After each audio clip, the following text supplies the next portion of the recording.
Good evening, and I would like to call to order the public hearing that was set for today regarding the residential improvement district for the villas of Canterwood. Mr. Rose, can you confirm that legal notice was published in a timely manner? Thank you, Mr. Dondorfer. Legal notice was published. I have the affidavit of publication where the notice was published in the Daily News Herald and the newsherald.com on August 5th, 2024. And it should also be noted that proper notice was sent to all property owners on July 9th of 2024, along with each respective school district to make sure that they had ample time to go. So proper notice was done. Thank you. Thank you. And for the purpose of this hearing, if you would, could you please provide some background information on the residential incentive or improvement districts? I can. Thank you, Mr. Dondorfer, members of the board. The residential improvement district is fairly new to Lake County. It's been utilized quite a bit in southern and central Ohio, but the gist of it is it's very similar to a TIF in that it allows us to request that tax dollars be reallocated to the township for various infrastructure items that are called out in the proposed resolution. It's a 10-year RID at 75% of the increased value. So if a lot sold in the RID district if it was valued at $100,000, and then upon completion of the home being constructed, it became $400,000, that tax value on the $300,000, 75% of that would come to Concord Township and be fenced off for the infrastructure projects called out in the resolution. The four items that we called out in the resolution are construction of Fire Station 2, infrastructure improvements to the park, fire apparatus, and the fourth one being any infrastructure improvements, additions to town hall. Those are the four items that were called out. But the primary purpose was to fund Fire Station 2 when we go to construct that in the future. The RID, Canterwood, the estimated value of the RID would equate to about $160,000 to $165,000 a year would be the value on that. Okay, thank you. Yes, sir. Okay, at this point in time in the hearing, I would open this up to any public comment. If you would like to speak, you can come to the lectern, state your name and address. I would recommend, though, if you hear somebody that addresses your concerns, you don't need to come to the podium, but if you'd like to, you can still come up. So one at a time, anybody who would like to speak, please come up, state your name and address, and you can address the board. Thank you. Hi, Denise Ruthenberg. I live at 10055 Stone Hollow currently. I am moving to the Canterwood Villas. And I just had a question for you, Andy, I thought my understanding was it was the first $100,000 of the tax. No, ma'am. It's the RID reallocation of the tax dollars is on the increased value from land purchase to completed home. And it's 75% of that. Yes. Has that changed since the first mailing? No, it has not. Okay. Thank you. Yes, ma'am. I don't have a problem with it. I just wanted a clarification. Sure. Thank you, Denise. Thank you. Step up, Mr. Blanco. All right, Gary Placco, Treasurer and Chief Financial Officer for Riverside Schools. Do you want my office address or home address? Does it matter? Up to you. It's 585 Riverside Drive. That's fine. Painter Township. Before I begin, I'd like just to acknowledge Riverside's strong partnership with Concord Township and look forward to continued collaboration between the two entities. I apologize, I was not able to attend the prior RID hearing for the Ivy Ridge development, as we had a Board of Education meeting scheduled for the same evening. I appreciate that you're willing to read the written statement of the record for that hearing. I am here tonight to voice Riverside's opposition to the proposed RID for the Villas of Canterwood development and any future RIDs proposed by Concord Township, as it has a direct negative financial impact on the school district. When the voters of the Riverside community approve a school tax levy, it is for the benefit of Riverside schools.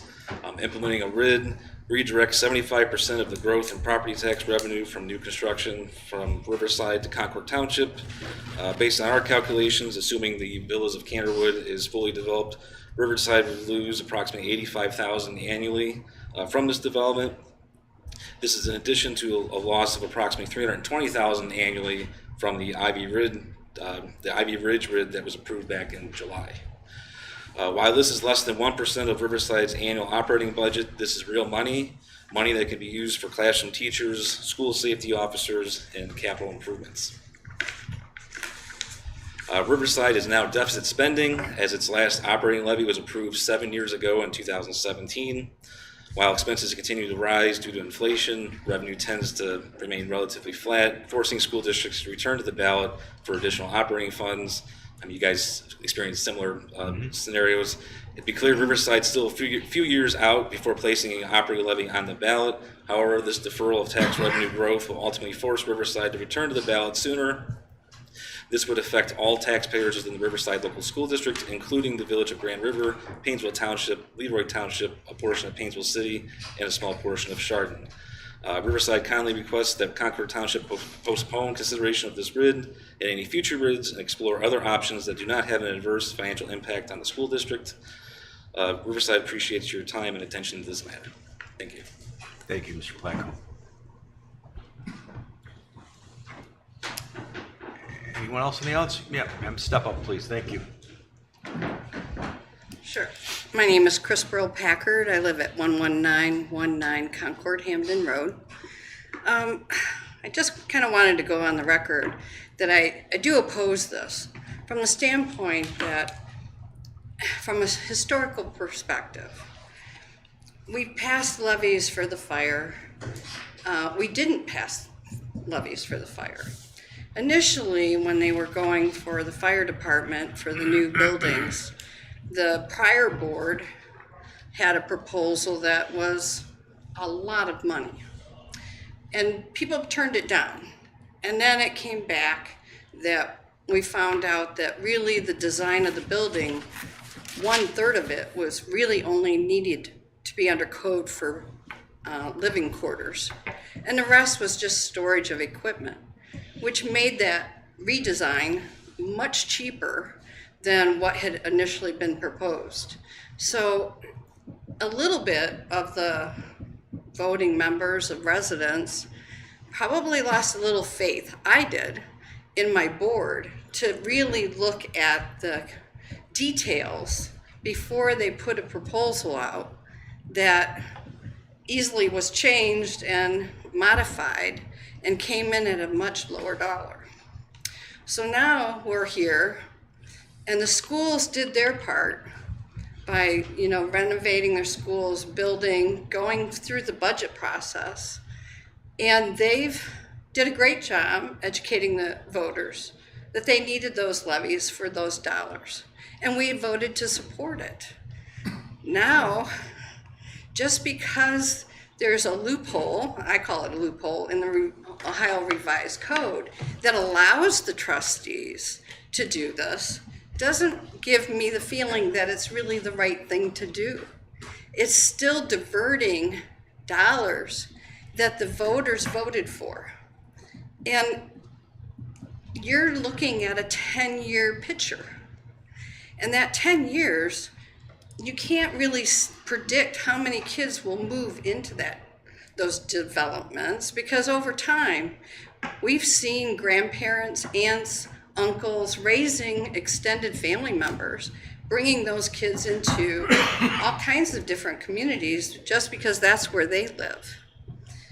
So I'm looking at it as, why should if you voted for this, what may potentially happen is your voters will say, I don't know if I'm going to support this. It may make it more difficult for this board to put any future levies on, knowing that you're going to go after another area and divert dollars for this purpose under this Ohio Revised Code. It makes it suspect what you're really planning and what your budget is. And I really feel that it will make it very hard for future boards, when you've long gone and other boards sit in your place trying to put a levy on, that it may make it difficult for them to pass a future levy, regardless of what your needs are. So I'd ask you to really consider that aspect before you vote on diverting dollars away from the schools to functions that should be part of the normal operating process of your budget and your planning process. So if you have needs, maybe it's something that you need to look at a longer time frame to make it successful, if those are the objectives that you have. Thank you. Thank you. Anyone else in the audience? Gary Matteo, 7582 Canterwood Trail. So I do live in the villas, and I fully support this resolution.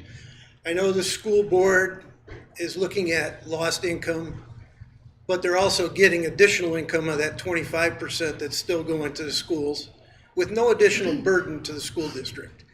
So I have no issue with this resolution whatsoever. And again, it's a limited time. So at some point in time, not to mention most of the people that live there are currently Concord residents and have been paying taxes to the school district all along. So I'm in favor.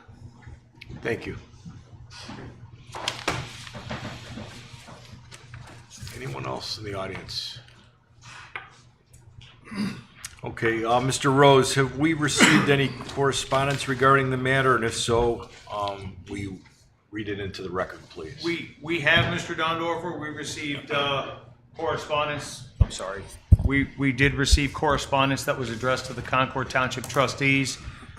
This is from Lauren Marchaza, and I apologize if I'm mispronouncing it. And her email states, and I'm going to read this verbatim for the record. My name is Lauren Marchaza, and I am a resident of Concord Township on Oakwood Drive, just around the corner from John Patriarcha. I also have the honor of serving on the Mentor Board of Education. I am writing to you today in hopes of persuading you to reconsider your position